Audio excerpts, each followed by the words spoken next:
Assalamualaikum warahmatullahi wabarakatuh. Kami dari kelompok 7 akan menjelaskan tentang kapasitansi seri dan paralel. Pertama-tama izinkan saya memperkenalkan diri, nama saya Muhammad Zaran Al-Farabi, dan di sini saya akan membawakan materi di bagian awal. Baiklah, kapasitansi seri dan paralel.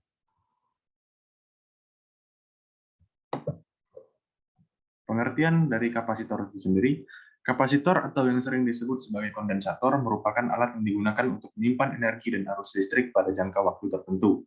Kapasitor juga dapat diartikan sebagai sebuah komponen listrik yang terbentuk dari dua konduktor sembarang yang dipisahkan oleh sebuah isolator atau ruang hampa. Sedangkan kapasitansi adalah kemampuan kapasitor dalam menyimpan muatan listrik.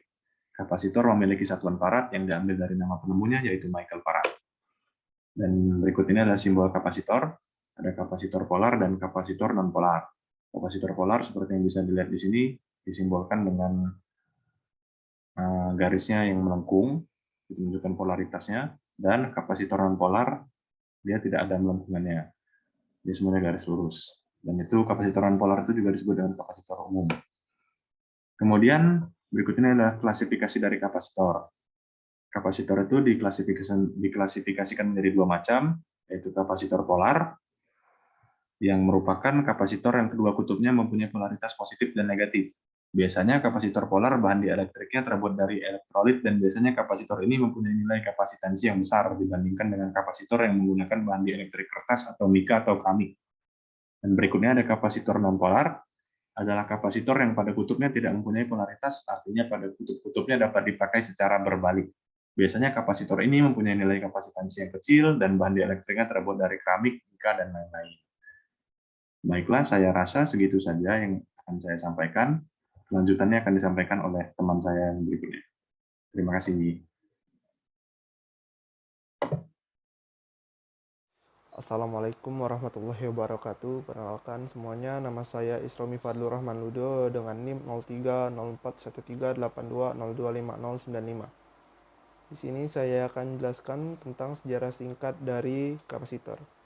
Pada mulanya, kapasitor ditemukan pada tahun 1975 oleh seorang ilmuwan bernama Michael Faraday. Faraday membuat postulat bahwa kapasitor akan memiliki nilai kapasitansi sebesar 1 farad jika ia diberi tegangan 1 volt dengan jumlah muatan elektron sebanyak 1 kolom. Kapasitor sendiri memiliki beberapa fungsi, di antaranya berperan sebagai isolator yang berfungsi untuk memperlambat arus DC, sebagai penyaring atau filter dalam rangkaian power supply, sebagai pembangkit frekuensi pada isolator, dan ini mungkin yang paling umum sebagai penyimpan tegangan dan kuat arus pada periode tertentu, sebagai kopling penggeser, fasa, dan juga konduktor, dan pada lampu neon berfungsi sebagai penghemat daya listrik. Mungkin itu saja yang dapat saya jelaskan. Selanjutnya akan dijelaskan oleh Mewa Barena. Terima kasih. Hai, perkenalkan nama saya Mewa Barena.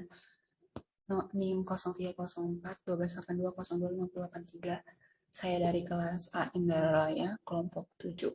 Jadi saya akan menjelaskan mengenai prinsip kerja dari kapasitor.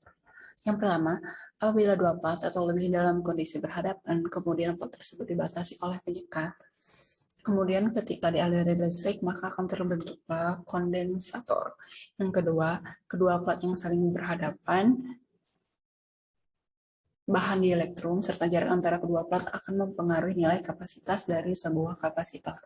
Kemudian yang ketiga, kapasitas panik terjadi apabila adanya komponen-komponen yang saling berdekatan, kemudian menyebabkan terjadinya kapasitor liar. Jadi, cara kerjanya kapasitor ini yaitu dengan cara menciptakan perbedaan potensial di antara dua konduktor yang sering kita namakan dengan lempengan, kemudian dipisahkan oleh materi insulasi yang sering kali kita namakan dengan dielektrik. Nah, sehingga muatan-muatan yang sama tetapi berlawanan membentuk lempengan-lempengan yang berlawanan.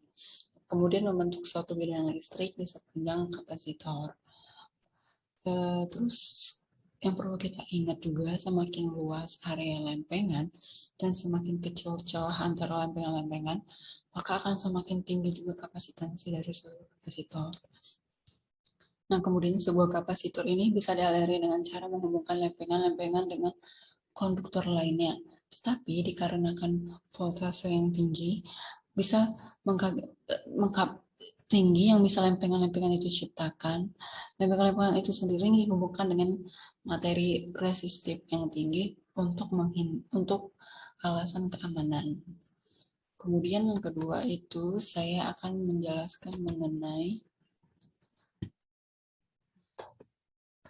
pengertian dari kapasitansi. Jadi kapasitansi itu adalah ukuran jumlah muatan listrik yang disimpan oleh sebuah potensial listrik yang telah ditentukan. Bentuk paling umum dari peranti penyimpanan muatan adalah sebuah kapasitor dua lempeng atau fotokopik. Jadi bisa kita katakan kapasitansi ini kita ibaratkan dengan suatu tangki ya. Jadi misalnya aja ada sebuah tangki, kemudian kita hidupkan keran, maka tangki tersebut akan terisi oleh air. Nah, jumlah air atau volume air dalam tangki tersebut itulah yang kita namakan kapasitansi atau kemampuan dia bisa menampung air tersebut. Kemudian jika kita membuka keran di bagian bawah untuk membuang air tersebut, maka isi dari tangki tersebut akan keluar. Nah, jadi kita di sini sudah mengerti apa itu arti dari kapasitansi, begitu juga sama dengan suatu kapasitor. Sekian yang bisa saya sampaikan. Terima kasih. Halo semuanya, saya Angel Christina. Dengan ujung NIM 031 akan menjelaskan materi tentang kapasitansi seri.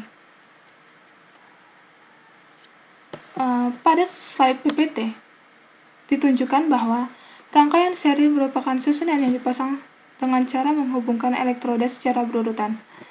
Itu berarti, kapasitor seri merupakan rangkaian yang dibuat dengan cara menyambungkan kaki-kaki kapasitor yang memiliki muatan yang berlawanan dalam satu garis lurus. Pada gambar rangkaian di atas, terdapat 3 kapasitor yang disusun secara seri. Kapasitor-kapasitor tersebut bisa kita gantikan dengan kapasitor yang disebut dengan kapasitas pengganti hubungan seri. Kapasitas pengganti susunan seri sendiri memiliki beberapa buah kapasitor yang selalu lebih kecil dari kapasitas terkecil kapasitor dalam rangkaian tersebut.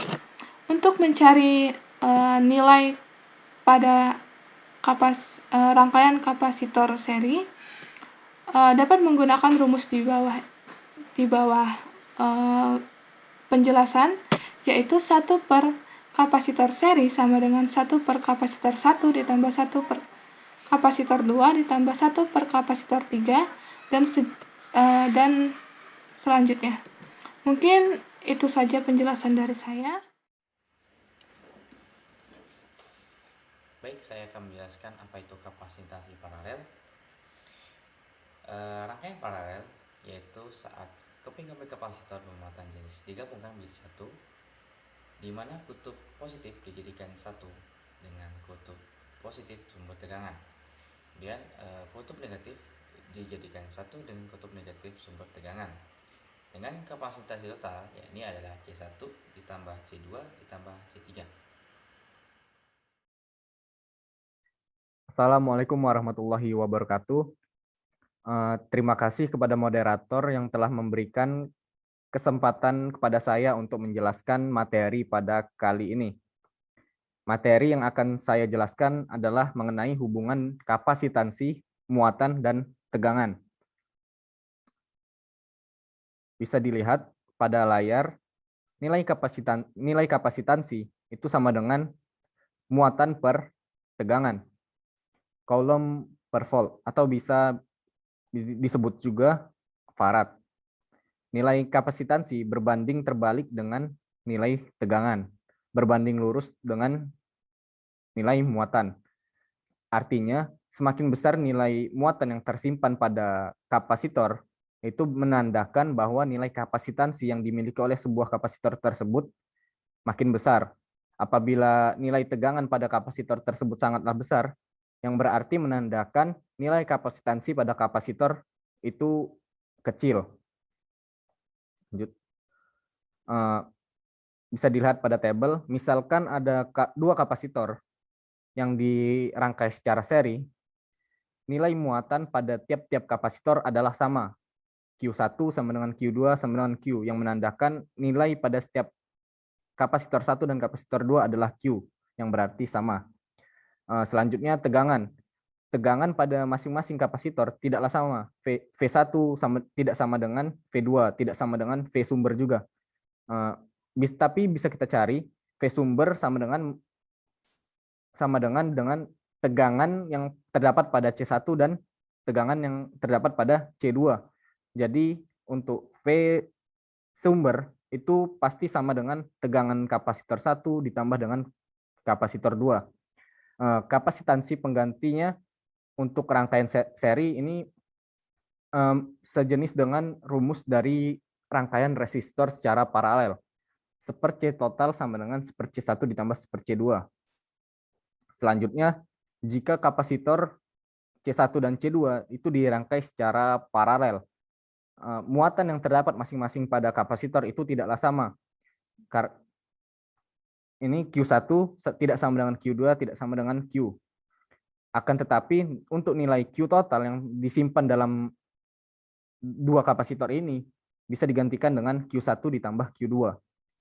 Untuk tegangan yang terdapat pada percabangan C1, percabangan C2 itu adalah sama dengan V sumber. Berapa nilai V sumbernya itu sama dengan tegangan pada C1, tegangan pada C2.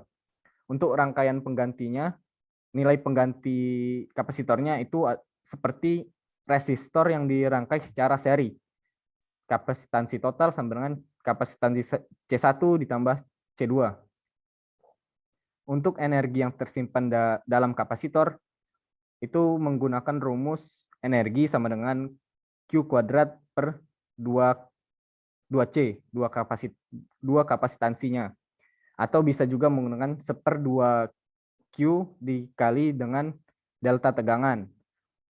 Bisa juga menggunakan 1/2 C dikali dengan delta tegangan kuadrat.